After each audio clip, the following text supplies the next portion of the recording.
Hi Yogi, welcome to Yoga with Alina, and today we have another tutorial. We're going to talk about crow pose, one of the most common arm balances, probably the first arm balance people are learning in the practice. But here's the thing, I personally don't think that it's the easiest arm balance. I think there are arm balances that are a bit more accessible, but we'll talk about crow today because I know that a lot of you enjoy it.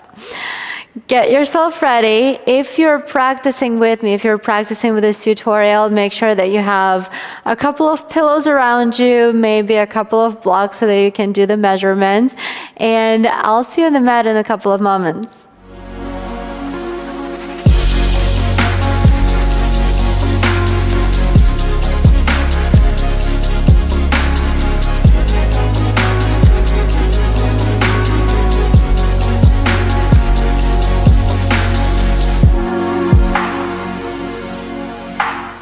All right, guys, welcome to the mat, and I'm here with Tay again. He's gonna help us out, figure out the whole crow situation.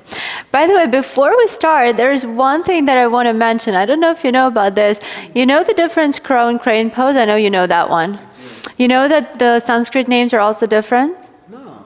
So crow pose is actually Bakasana, and crane pose is Bakasana. Exactly, yes. So today we're doing crow pose and it's Bakasana. Well, I mean, it's technical, but still, hopefully you find joy in these little details. I do. And the crow pose, the difference between crow and crane, the crow is a little bit closer to the ground. For crow pose, you want your elbows to be bent at about 90-degree angle. Chaturanga arms, if you know me, I always scream chaturanga arms for every arm balance you need it. And this is actually true for Bakasana crow pose. You need those chaturanga arms. Let's count all the times that I said chaturanga in this video. Go, you'll come and blow after. Good. So let's get started. Let's start setting it up together. We're gonna literally go in steps, and first thing I want you to do, let's face that direction. First thing I want you to do is just bring the hands underneath your shoulders, kind of like in front of you, and the fingertips are facing forward. So how wide do you want your arms to be? They should be about the width of your shoulders.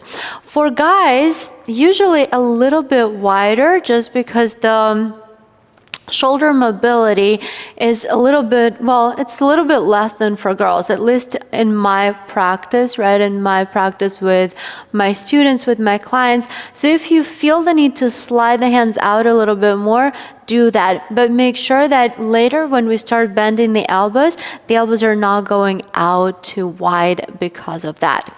So around shoulder width, maybe tiny bit wider. You look absolutely perfect. So here's what we're gonna do from here. We're gonna start, lift the feet, don't lift the feet. Lift the knees, good. And you're gonna start leaning forward a little bit. Just lean forward, just apply a bit more pressure, even more forward, good. And I want you to start engaging the fingers because fingertips are your brakes, right? So here's what's happening. For every single arm balance, you're actually balancing right here on the knuckles. This is your middle ground. Fingertips are gonna be your brakes. You're going to engage the fingertips so that you don't full face forward. And if you're just starting out, I know that this is probably your biggest fear, so now you know where to look. And then heels of your palms are also there for you not to fall back, which is usually not the case because we have our feet over there, so we're not as scared. But in general, just for all the arm balances, remember this is the setup. Start bringing the weight a bit more forward. Good. And then lift the knees. Nice. And you're going to bend the elbows like chaturanga. Walk the feet in a little closer for sure. Good. Lean forward. Shoulders, bring your shoulders forward. Nope. No. Bring your shoulders forward more. Good.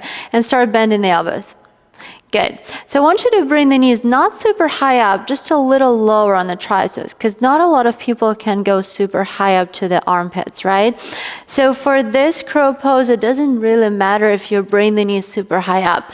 When you straighten the arms out, the higher the knees up, that's for your crane pose, the easier and the better it will be, especially for the transitions later on. For this one, your knees above the elbows, anywhere above the elbows will do. Some people would say on top of the elbows. It's sometimes really hard to balance, to find the balance, but you can try it. What I want you to avoid doing is hugging the knees around the triceps. Let's show them how not to do and then not do this. Yeah. There are actually schools of yoga that teach crow exactly in this way. No, I mean, in my personal, and I've actually studied in one of the schools that is teaching exactly like this. Personal opinion on that, why I don't do it. First of all, I don't see the reason. And when I don't understand something, when I don't see the reason, when people cannot explain to me why, I just kind of dismiss it. So maybe in a couple of years, if I figure out the why, I'll teach you differently. But for now, this is what you get. So you want to stack your joints. So you want to bring the knees on top of the arms and balance, right? When you hug around, I'm not understanding what is it that you're trying to achieve. If you're trying to achieve the shape, you will achieve it. It's not that difficult. But at the same time, are you getting any other benefits for your body out of this? So for that reason, I'm not really a big fan of that. So for my practices, for practices with me, you're gonna bring the knees on top of your triceps. And again, anywhere above the elbows, I'll take it just above the elbows so that you get to bend it. Let's do it. Let's bring the knees above the elbows and start leaning forward. Good, we're putting things together. Lean forward. And I'm gonna slide myself back a little bit more so that you can see his fit. He's not gonna jump up, not at all. He's going to lean forward to the point where the feet become very, very light. Good, lean, lean, lean, lean, lean. And then when the feet become super light, they're just lightly lifting off the ground. Point the toes, good, stay here, stay here, stay here. He's not jumping, nothing has changed. It's not easy to hold right now, so squeeze the heels in. Once you squeeze the heels in, you're gonna make yourself a little bit smaller. It's gonna become easier to hold. Good. I want you to lean forward just a tiny bit more and try to ground the knuckles off the fingers down. Yes. And then fingertips are your brakes. How does it feel? Yeah. It's a challenge. Good. And then lower back down. Beautiful job. That was absolutely beautiful crow pose. Good. And let's get into it again. And I'm going to show the alignment of arms a little bit more here. I'm going to use the blocks for this.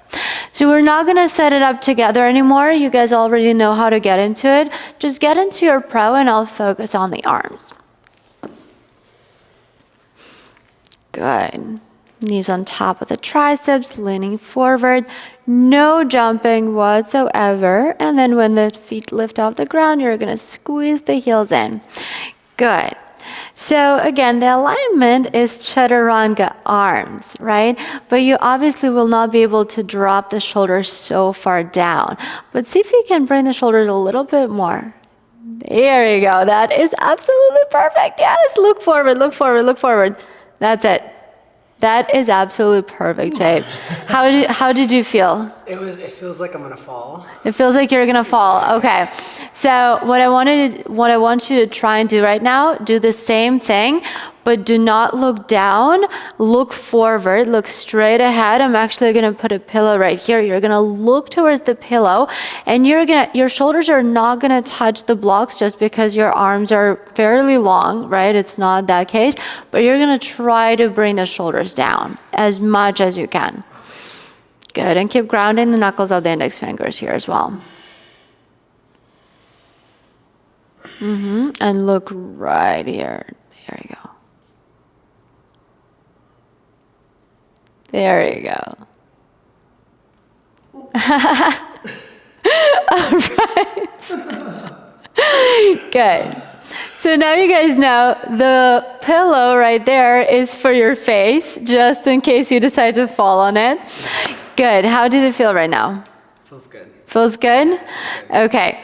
So here's what's happening, right? When you create that 90-degree angle, and when you have the alignment of the knees on top of the triceps, your hips automatically stack on top as well, and it kind of creates somewhat of a line from your hips all the way down to your wrists.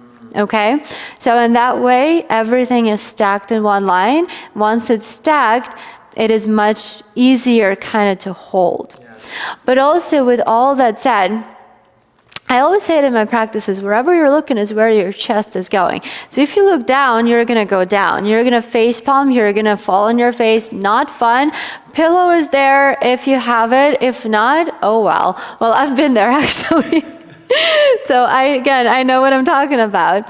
Look forward. Wherever you're looking is where you're going. So even starting from the very beginning, when you're leaning, you're looking forward because you're going forward. You're not going down. This is, well, it's both for practice, for life, metaphorical, physical. I love how those things, they apply to literally everything. You do not want to go down. You're going forward. That's where you're going. Think about it every time you do your crow pose. All right, let's do it again. And yeah, you know what? We're going to do it again. But at the same time, I already want to show how we can help ourselves get into this pose a little bit easier. So before you bring the knees to your triceps, you're going to step your feet on a block. Okay? Good. Nice. And bring the hands a little bit closer in. You're going to need it. Lift the hips up and start getting into your crow. Good. Look forward. Yeah, look forward, look forward, look forward. There you go. Beautiful job. This is it. This is perfect. This is perfect. This is perfect. Good. So here's what we need the block for. If you absolutely feel like you cannot lift the feet off the ground, right now he lifted the feet off the block, and that was great, right? Because he has the crow already. But if you're just working on it, getting your feet on the block is going to bring a little bit more weight into your hands. It's going to build up the strength in your upper body. Yep, you can try it again here as well. Keep the feet down on the block. Good, and just lean forward. There you go. So it's a really good shape. It's already a crow pretty much, right? It's just that the feet are on the surface, but so what? Who cares? Yeah, it's actually pretty good for you to work on the arms being like in full alignment. There you go. Good. And you see that line that I talked about, the hips stacking all the way down? So maybe one day, right, we can get ourselves into a straight line. I know I'm not there yet for sure, but you know, who knows? Maybe one day. So if you're working on it, block underneath your feet can be a great help. You can stack a couple of blocks. Be mindful with it first, though, because you might fall off. Just saying again, not fun. Pillows are going to be your friends on this one. All right, step off the block. How do you feel? Great? Yes. Awesome. So hopefully this tutorial gave you a couple of tools how you can get to work on this arm balance. Again, I want to say something that I said in the very beginning. I do not think this is the easiest arm balance. And a lot of people get into it as like the first one, but I think there are arm balances that are much more accessible.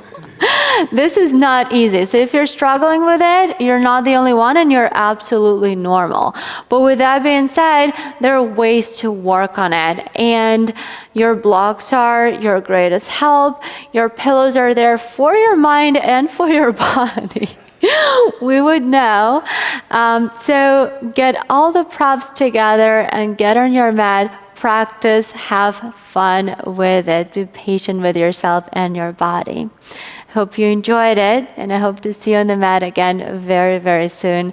Namaste, Yogi. Thank you.